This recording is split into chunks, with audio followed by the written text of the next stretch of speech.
Hi, this is Keith and Tina Paul. We're from retireearlyandtravel.com. And you're listening to us on Travel Fuels Life.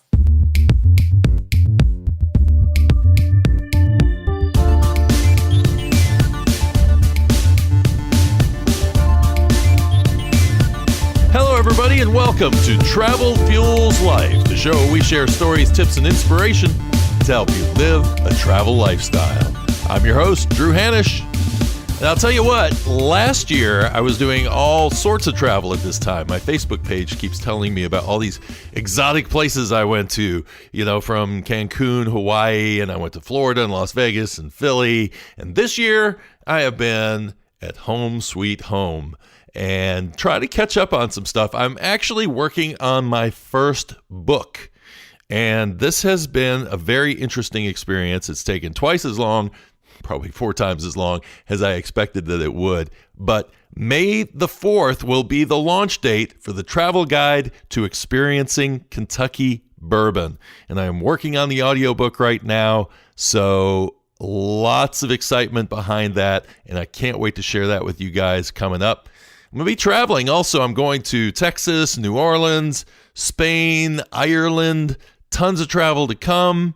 With all this domestic and international travel, it's time to start getting prepared again and get back in sync with my checklists. There's a lot of things going on, such as Real ID here in the United States, where your driver's license will no longer get you on a domestic flight, and the EU contemplating some changes to the non-visa countries. Lots of stuff. So I was looking at my Facebook page because, of course, I have to divert myself from busyness occasionally. And I noticed that 2 people that I met while I was out at TBEX in Billings have just released their own book. And it's Tina and Keith Paul. They're 2 American expats that live in Ecuador. And the book is called A Travel Checklist of the Most Important Things You Need to Know Before Traveling Domestically and Abroad. And so what better book for me to go through and read and kind of get caught back up and get back into the travel mode again. And I found all sorts of stuff in there that I really haven't even thought about adding to my own checklist. And it's all important stuff. So I wanted to have them on the show, have a chance to let them tell you some of these things that they have discovered over the years. And so it is a real pleasure for me to welcome to the show Tina and Keith Paul. Welcome to the show, guys. Thank you. Thanks for having us. I saw you posting, because I follow you on Facebook, and I saw you post that you had a new book out, and the book is about checklists for travel. And I find this interesting because I live by my checklists now when traveling, because there's just so much stuff that you have to keep in mind when you are planning to travel just within the United States, not including going outside of the country. So what brought the idea of this book to you? Well, we've made mistakes just like anybody else traveling. We've actually missed entire trips because we didn't leave a day early. And the airline canceled a flight, and there just wasn't another flight to get us to the next point so we could it was a cruise. So there's been many mishaps along the way, but if you learn from each of those, they don't ever have to happen again. Yeah, so, while we advocate travel so much, if you don't plan right and prepare, it can be frustrating, especially international travel. So we thought, we put this book together, this checklist of all our experience with some of the, most frustrating things that could happen to you on a trip. And by just a little bit of preparation and knowledge, the trip could go off flawlessly. So I'm going to tell you what got me started on doing checklists, but I want to find out from you too. I had done my first checklist after I boarded a plane for Hawaii and realized that I didn't bring a pencil with me, and I needed to fill out the agricultural forms. And Yeah. and that struggle of looking around and going, who do I ask? And nope, the person next to me doesn't have one, and the next person in front of me doesn't have one, and all of a sudden you're like, what do I do? What do I do? And I'm like, I need to have a list of some form. What got you guys started on this concept of checklists? Well, it's kind of the same thing that you just said there. I mean, we even have a packing checklist, so the book is more about checklists of these things outside of what to pack, but we started with a packing checklist because we'd go on trips and darn if we didn't forget something that we took on the previous trip, but we forgot it on this trip. So we actually use I use an app called PackPoint. That I create my custom pack list, for my carry-on, for my passport folder and all the things I have there, which includes a pen. And reading glasses. Sometimes these forms are so microscopic small. Right. So do you kind of break it down into here's the stuff that we need to do 3 months in advance, and the stuff we need to do a month in advance, and the stuff we need to do a day in advance? I don't think we're that organized that way. And from trip to trip, we would like to be buying our airfare at least 4 months in advance, but that doesn't always happen. Yeah, so I mean, the packing list is we just do that when we're ready to pack. But the things that we put in our book with dates, we are, we're probably not real rigid, but there are certain things that we know we have to do in a certain amount of time. So we do have, things by time, like visas for country, that's really important. Some countries you need extra time and you actually have to get a visa and it takes a little more time. Yeah. Yeah, it's not something you can do last minute. So if you're going to go to a country, I think that should be the first thing. It's a foreign country. Do I need a visa? And what are the time restrictions for that? Yeah. So when you're doing that, because visas are something I've not had to deal with because I've gone to Mexico and I've gone to Canada and I've gone to the EU. So I haven't had to deal with that too much. How long in advance do you usually tend to start hunting down visas? And where's a good spot to go find that information out? Yeah, we really like ivisa.com. Even if you don't use their services, you can go there, type in the country that you're traveling to, and it'll come back and tell you if you need a visa or not. Then it gives you information on how long it might take and that sort of thing. And if they can't help you, because there's some things that a third party can't help you with, they'll direct you to the website of the country you're going to, their embassy or whatever that has the visa information. Sometimes a visa is just paying a fee and then you're going to be fine when you get there. But other times you need a physical visa, like we did for India. We needed one, right? Yeah, well, that was something, but India wasn't actually not that hard, but you do need to do a process. You can go online and apply for it and pay, and then you get a piece of paper that you got to bring with you when you enter into the country. That there wasn't much of a time constraint there, but some countries, can be a little tougher. Like Bolivia might be a country where you're going to need more time for the processing. Okay. And if you're doing stuff like needing immunizations and stuff like that, is that all kind of tied into the visa process, or is that something they just check once you come into the country? Well, you need to do your research to know that the country you're going to, if immunizations are needed. And there are some things you need to kind of watch out for. And it's from the country you're from. So now the fact that we live in Ecuador is a little bit different than if we lived in the United States, and what countries require immunizations. We have an interesting story about some friends that kind of shows you how you really need to do your research, how you could get burned, because it really messed up their trip. Yeah, they were traveling from here, from Ecuador. I think they were in the United States, and then they went into Brazil. It was a weird flight plan. Right. What was their destination? Oh, I'm sorry, Africa. They were traveling to Africa, and there are many places in Africa that require immunizations, especially from Ecuador or South America. And so since they were coming from Ecuador to South Africa, they did not need the yellow fever. Was it South Africa? Yeah. Okay. And they did not need the yellow fever vaccine. They knew that. However, what they didn't realize or factor in is because they had a layover in Brazil, that now meant they were also in Brazil. And if you were in Brazil, it required a vaccination to go into South Africa. Oh, wow. So I mean, did they even leave the airport? No, but they were there for 10 hours. Oh, wow. And so there must have been a thing that said how much time you were spending in Brazil. So they wouldn't let them board the plane. And there was no way they could get yellow fever that quickly. So basically their trip got scratched because of that. Wow. So that's something you got to consider. You got not only from the country you're from, where you're going to, think about if you have layovers anywhere in between, how that could possibly impact your travels with the required immunizations. And how much time do you have to have had the immunization before you enter the country? That is also a factor, that's different for every country.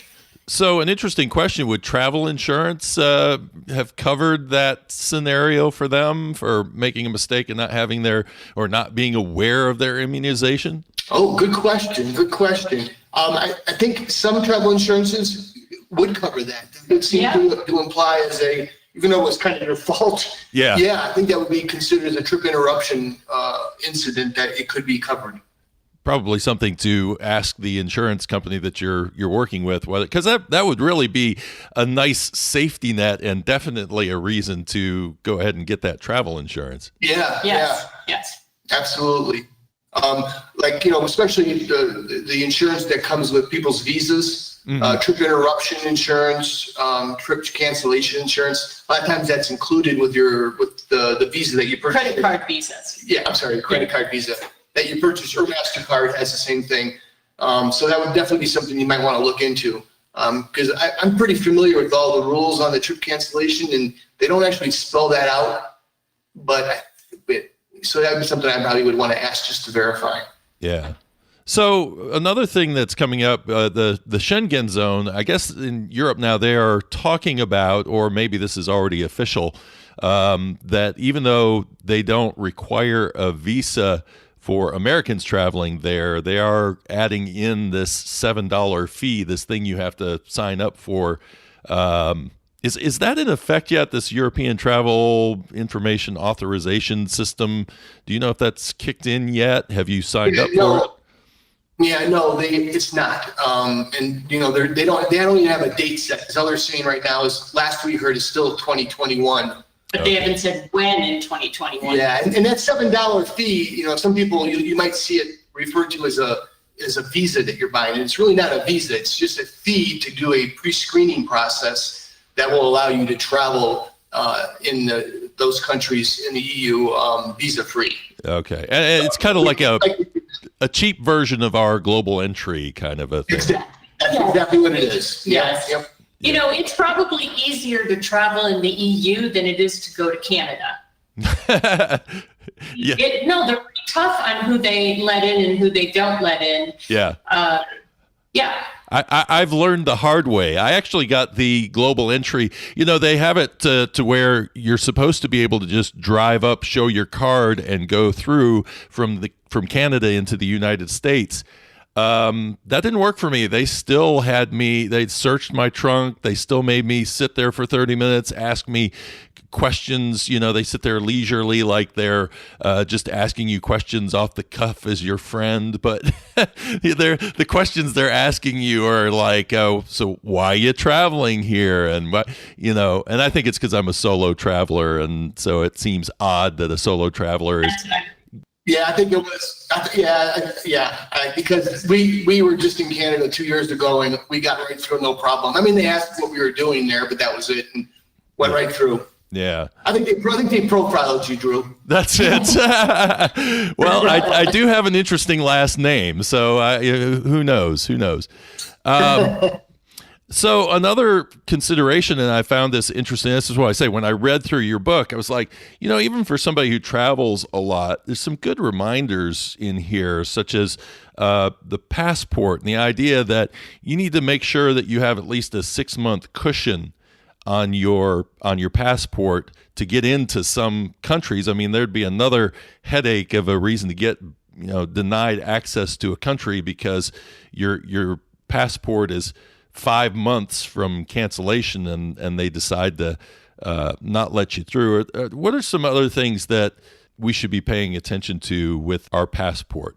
Well, I would also have a color photocopy of your passport. We each have one and we have it laminated. When we're at a hotel, we'll put our passports in the safe and then we'll walk around with that copy. Because losing your passport in another country is, it's probably the hugest headache you could ever have, having it lost or stolen. Yeah, the other thing you want to make sure you have besides, a 6-month cushion before your passport expires is make sure you have enough blank pages. Some people who travel a lot, for business or pleasure, may not have places for the stamps, and that'll get you stopped too going or leaving a country. It used to be you could buy extra pages, but you cannot do that anymore. So you need a whole new passport if you've run out. Well, something I was thinking of too is that I usually will keep an itinerary with a friend of mine so that they know where I'm traveling. I've got a backup here, but I was thinking it also probably be a good idea. Like I use Google Docs or Dropbox, is to maybe put a copy of that into some kind of cloud service so that you could pull it down from any country that you went to. Yeah, we are also big fans of that. We use Dropbox, and all my documents are in the cloud like that. My receipts from the airlines to hotel reservations. I have everything at my fingertips. And also before I go, for Dropbox, I make sure that entire folder is available offline. Because if you're in another country, you may not have access to internet right away. So make sure it's available offline so it's on your phone stored so you have it. Yeah. Something else, and they're now starting to tell you this when you go to the airport, but I understand now that by October 1st, if you don't have as a U.S. citizen your driver's license up to date with the real ID, that you can't fly. Yeah, I think the rule is they'll be asked for your passport. Right. Okay, yeah. You can't fly with just your driver's license. Yeah, domestically. Yeah. And so that's probably something like, as soon as I read that in your book, I'm like, that's a good reminder, because they did tell me about it at the airport. And if I wait until September to do this, I'm going to be in a massive line at the DMV waiting to get this thing. Exactly. Yeah. And I think if you're reading the book, to know if your current driver's license is real ID compliant, they'll have a little star in the upper right-hand corner of your driver's license, and that means your ID is already real ID compliant. Another thing that I had happen, I like to go on the airlines where I can avoid baggage fees and just take a nice little light bag with me and then get the really low fares. But I had this circumstance when I was in Reno. I had been in the area for a few days and I'd bought a couple of things, and I was trying to pack all this stuff into my little bag, and I was on a discount airline, and I had this moment where I thought, oh crap, I wonder if this bag is too big. So when I was looking, I saw there was a place for me to put my bag in to measure it, but I thought, I don't want to do this at the gate that I'm at, because they might spot me doing that and see that it doesn't work. So I actually walked 3 gates down and found their little container down there and did the test. And luckily it fit. But have you ever had any kind of baggage situation come up where you just where you find out, oh crap, now I have to pay this fee to get through? No, not really. We're not big fans of. We don't travel light because we travel as travel bloggers, so we have lots of. I could never carry on my clothes because I have to carry on our camera equipment, video equipment. Right. So no, we really haven't had that problem. I can tell you though, a little tip is when you're weighing your suitcases, in the United States they say you get 50 pounds, right? Uh-huh. It's really 50 pounds or 23 kilograms. And if you weigh your suitcase and measure it by the kilograms, you actually get 50.7 pounds. And I don't know of a single airline that ever will say something to you as long as you're under 23 kilograms. Right. So you get a little extra weight that way if you go by the kilograms. So do you have a little weight scale at home that you use before you hit the road? Absolutely. And we take it with us too when we go to a destination because, if you buy things, you don't want to be overweight. That's very expensive. Yeah, it's one thing you don't want to do is you don't want to be overweight on an airline because it's just so expensive. Sometimes it's better to take 2 suitcases than to take one overweight suitcase because they're so high. And I really recommend weighing your suitcase with a luggage scale at home before traveling to avoid that. And, don't think you can carry it on your bathroom scale because, we've heard people do that and it's just not accurate enough. Yeah. And they end up getting to the counter and they're overweight and now, they're like, oh my God, what do I do? You see them pulling some stuff out, trying to put it in their carry-on. Yeah. I get this. Did you ever see the movie Up in the Air? Yes. Yeah. That moment where he's ripping her bag open and she's throwing the stuff into the trash. Yeah, you don't want that scenario. No, you don't want that scenario. So invest in a $10 little luggage scale off of Amazon and you'll save yourself a lot of trouble. Right. So something else I found interesting in your suggestions was in buying a plane ticket. You talk about using incognito mode or the private browsing mode for price increases. That an airline will actually raise the price on you if they see you coming into the site multiple times and doing comparison shopping. Have you had firsthand experience with that? Oh, absolutely. I will. Oh, yeah. Just on this last airline ticket we bought, it happened. Yes. So and you'll see some articles. I've seen people say that's not really true. Airlines will deny it.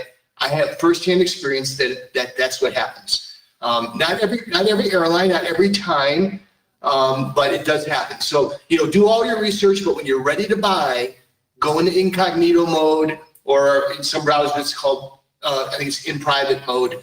And this way there'll be no cookies on there. They won't know. They'll think you're a first-time visitor, and that will ensure you're getting the best price. Okay. So something else that we have to consider when we're going on a trip is money. And I've fought this battle a few times during my first few trips to either the UK or to Europe, where I'm like, okay, how do I get money? And I mean, if I go to my bank and try to get money, they'll give me money at an exchange rate that's probably a bit higher than I'd really want to spend. How do you guys handle money in terms of having it either when you get there, figuring out how to get it when you get there, or before you go? Yeah, in our experience, absolutely the best way to get money is to get it from a bank ATM when you're in the country and withdraw it, from a bank ATM, preferably with a card that doesn't charge you any fees. We have a card that doesn't charge foreign transaction fees. Okay. Yeah, and if there's any kind of ATM fees, it actually reimburses you, and that's actually a Charles Schwab savings account. But there are times when you actually need the money before you even hit the country. And in that case, we buy just enough at an airport. We tell a story in the book about not having money for a cab, and the cab didn't take credit cards. Well, we actually looked it up when we were going to do Uber. Oh, that's right. From the train station to our hotel, and it said Uber was in that country. Well, when we got to that country, this was Slovakia, there was no Uber available. That was not true. Either maybe it was at one point, but wasn't anymore. And we had no money. It was only U.S. money. We didn't have any of the local currency. It was a Sunday. There was no exchange machines or ATMs at the train station. And so and the taxis didn't take Visa, credit cards. Yeah. So I had to wait there. Actually, Tina went on a mission, started walking down the streets to actually find a bank ATM. I had to find people who I could talk to who spoke English to direct me which direction to go for a bank. It was just a nightmare. So, it's our recommendation to go into a country with a little bit of the currency, at least enough to get you to your hotel where you're going to be staying that first day. Because don't assume that Uber will be available, one of those kind of rideshare apps. I wouldn't assume that the taxis take credit cards. And don't assume we'll take American money, although, tips everybody will take American money for tips, but Right. certainly not to pay a taxi. So get some money in, and you can do it in an airport, sure, the exchange rate's going to be a little bit higher, or you can do it from your bank. Bank of America you can actually order money online for Bank of America, and they'll deliver it to your house. Ah, okay. There's ways. I would have enough to get you, to your hotel when you arrive in your new country that you're visiting. Well, and I'll give you another scenario, which was when I went to France the last time, and France seems to always be on strike for some reason. And I got to, I had this whole plan that I was going to ride the rails everywhere that I went. And as soon as I landed and got to Nice, they said, well, sorry, but there's a strike today, and then in 2 days is a holiday, so there's going to be limited runs of the train. So wouldn't you rather rent a car? And so I thought, well, yeah, I can rent a car, but France is full of toll highways, and I don't have any euros. So how am I going to pay? I don't know whether these tolls are going to take credit cards or not take credit cards. So yeah, I mean, there's definitely some scenarios.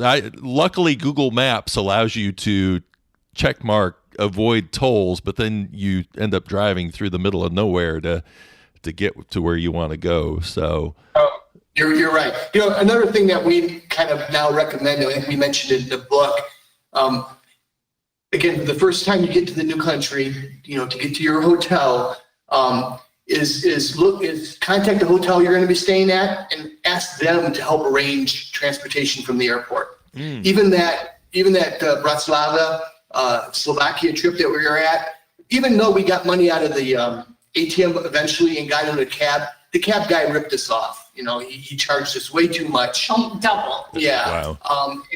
And that city is known for that.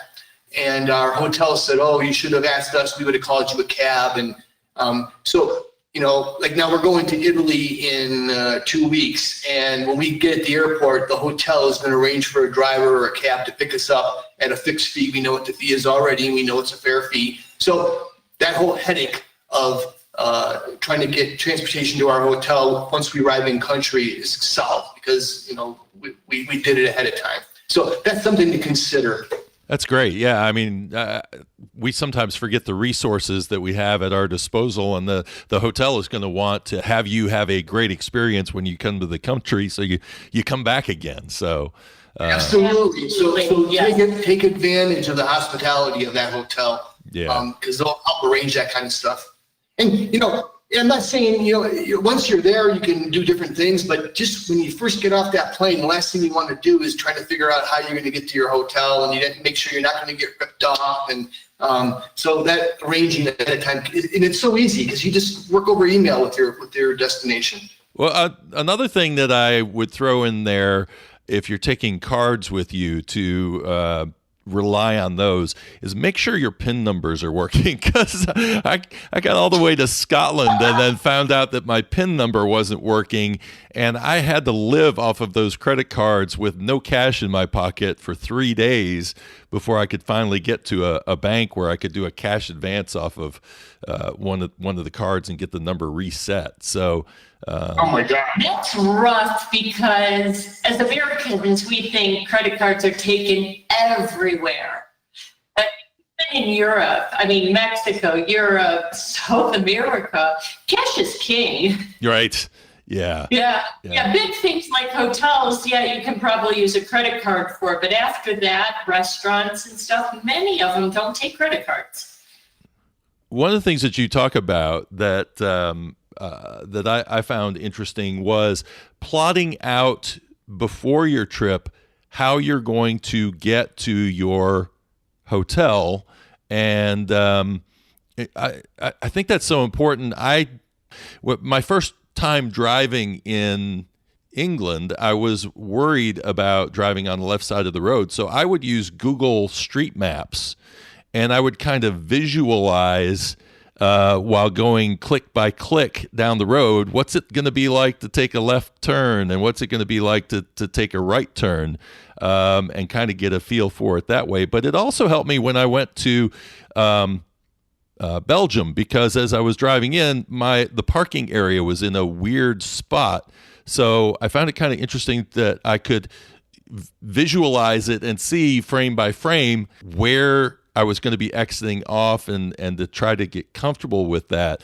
But I also do that for trains. Like if I am staying in town, like when I went to Amsterdam, I would make sure I went online and find out what trains are leaving a particular airport to get to the area that your hotel is in. So is that the kind of thing that you normally do, and how do you research that? You just use Google to figure that out?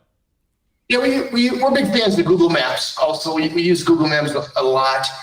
In the tip, make sure you download the map so it's available offline to where you're going.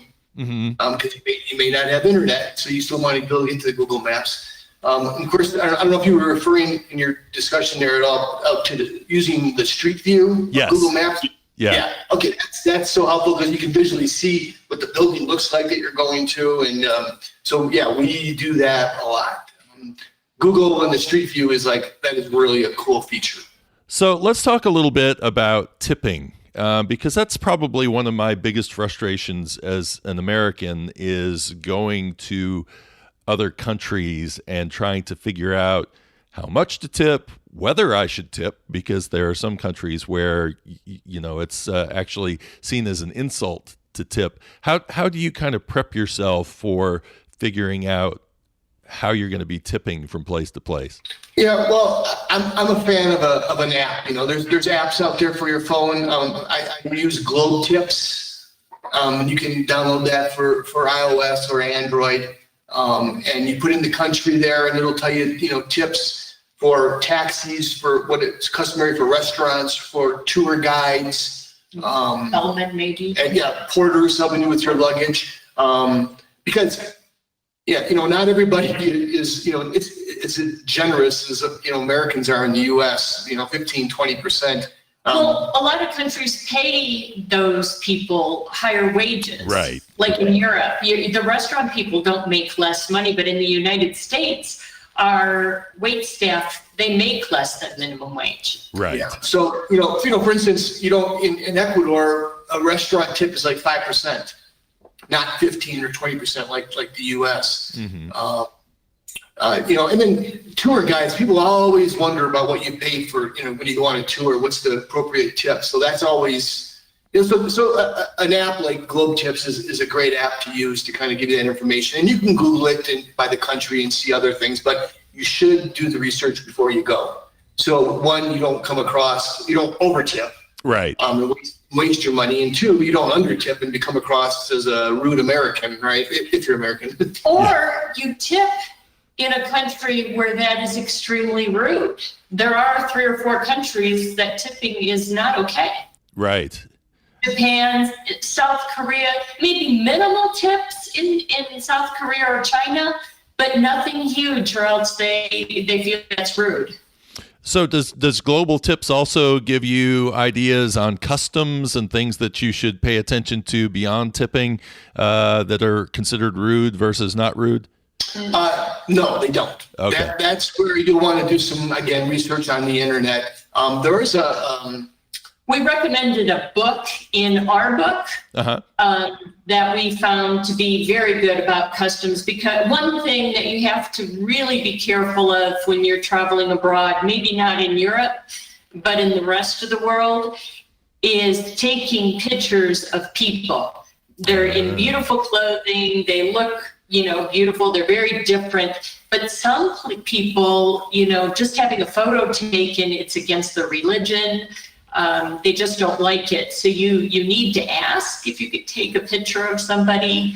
And you need to really kind of be aware of what might be a cultural no-no. And the series of books that does a good job of that, you can buy on Amazon, are called Culture Smart. Okay. That's the series of books. And, you may spend a little money or time doing this research, but if you research this kind of stuff and know stuff about your destination country ahead of time, it makes the experience so much more enjoyable. And obviously, if they can write a book about a whole country, there's too much for some app to tell you. Yeah, that's true. That's true. Well, let's talk about something else that I deal with. I travel and need to still do business, so having internet is important to me. How do you handle internet? Do you have any preparations for that?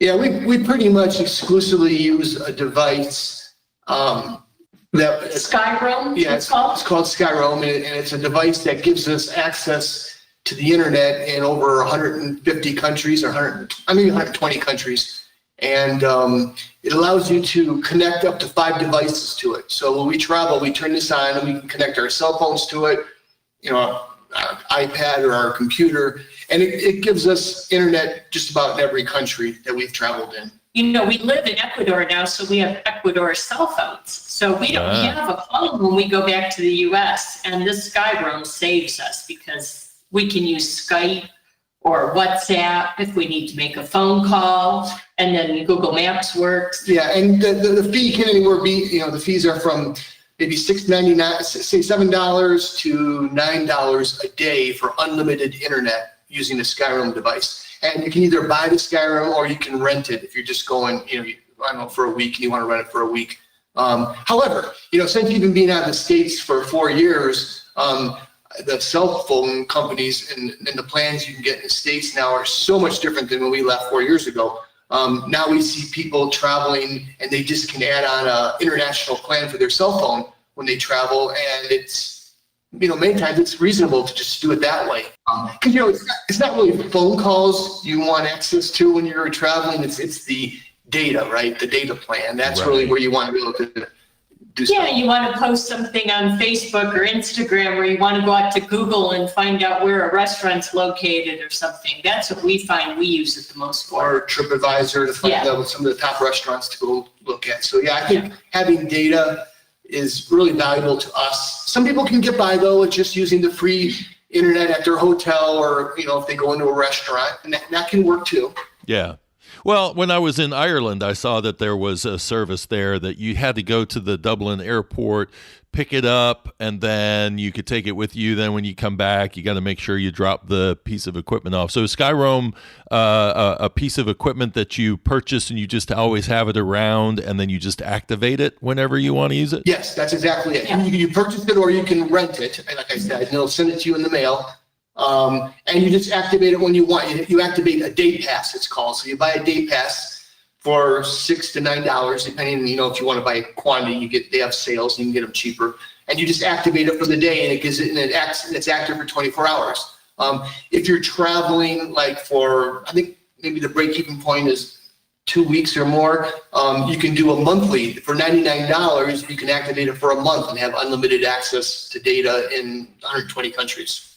Nice. I was going to say, Beck, what I don't recommend is buying a local SIM card. That just, we've used to do that, and we know people who do it now, and it just never seems to work out. They seem to spend way too much money.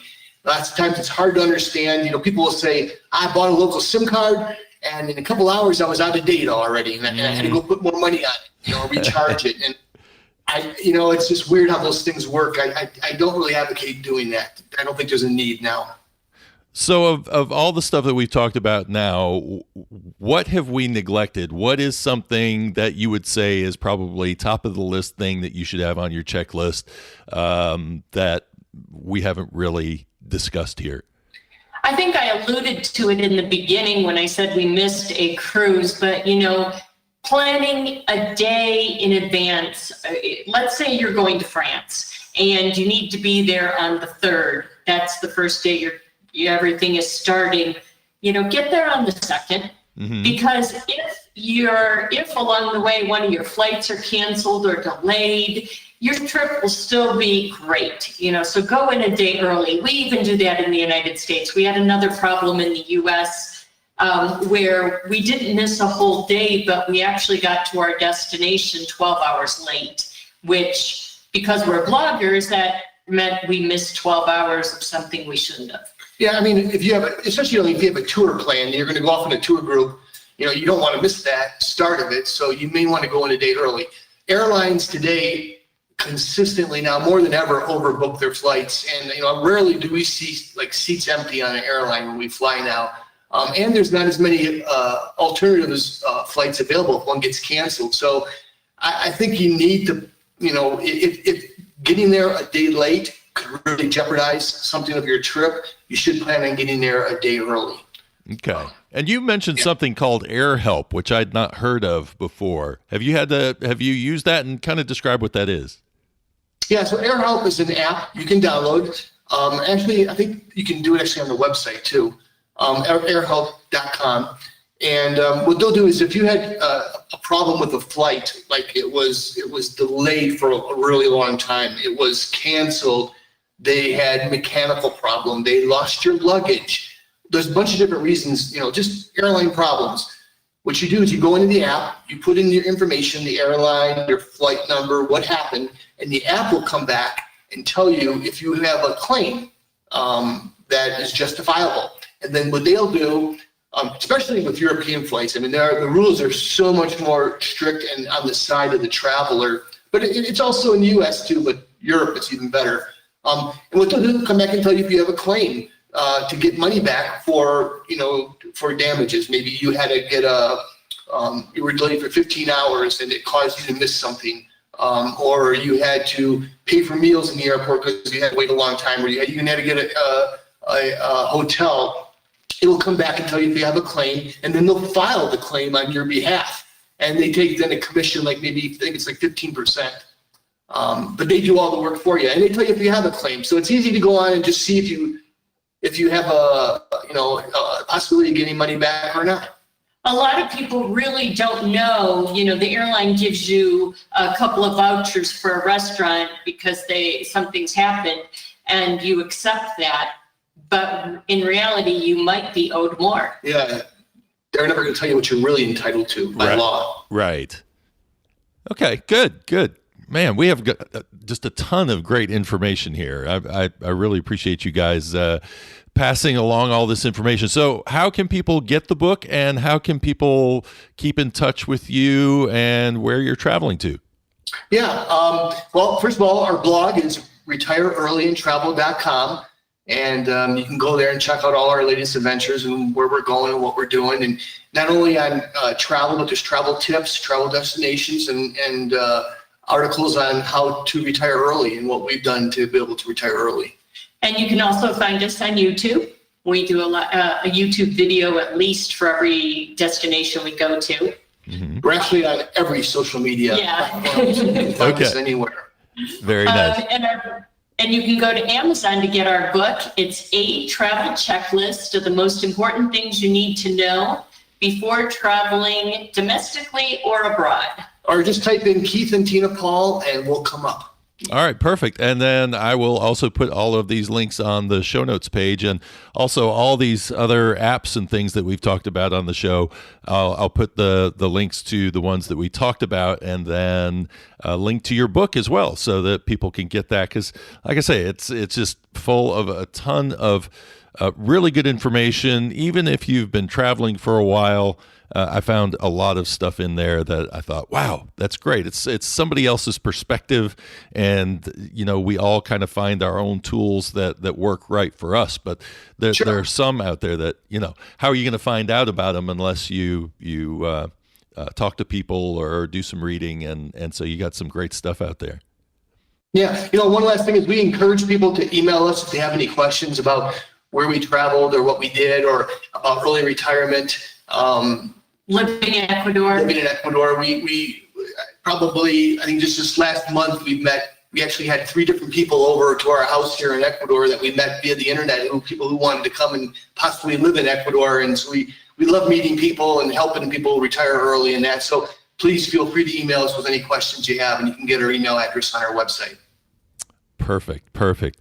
Well, thank you so much for sharing your time today and giving us such great information, food for thought, and for putting this book together so that people can get a better idea of how to stay out of issues that they might run into and have much more fun doing the traveling instead of worrying that they've missed something. I appreciate you guys sharing your time and your information. Yeah, thanks for having us on, Drew. We appreciate Yeah, it. thank you, Drew. Well, I hope you got some great information out of the show this week, and head out to travelfuelslife.com/podcasts and look for season 2, episode number 5, to get all of the apps and all of the information that we have out there for you from this week's episode. And I'll even put a link out there to my European travel checklist. It's something that I did just to have something to go back and refer to each time I plan on a trip to Europe, to look out 3 months ahead, a month ahead, and make sure that I have all of the stuff that I'm going to need taken care of for the trip, including that stuff that you want to make sure that you have packed, stuff like stopping your mail, all that fun stuff. So if you like checklists, this one you can just adapt it to work with however you do things. But for me, it's invaluable to check that thing before I go out on a trip. Also, if you go out and get Keith and Tina's book, make sure to leave them a review on Amazon. I know I'm going to be harping on that a lot when my book comes out. Those reviews are very important and help people find these great resources. So make sure that you do that for those guys as well. And don't forget, if you haven't checked out Whiskey Lore and the Whiskey Lore podcast, you can do that right now. It's up. Season 1 is available. I am starting season 2 in March.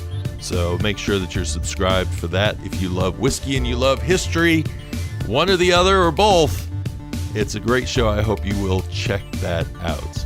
Until next time, safe travels, everybody, and thanks for listening to Travel Fuels Life.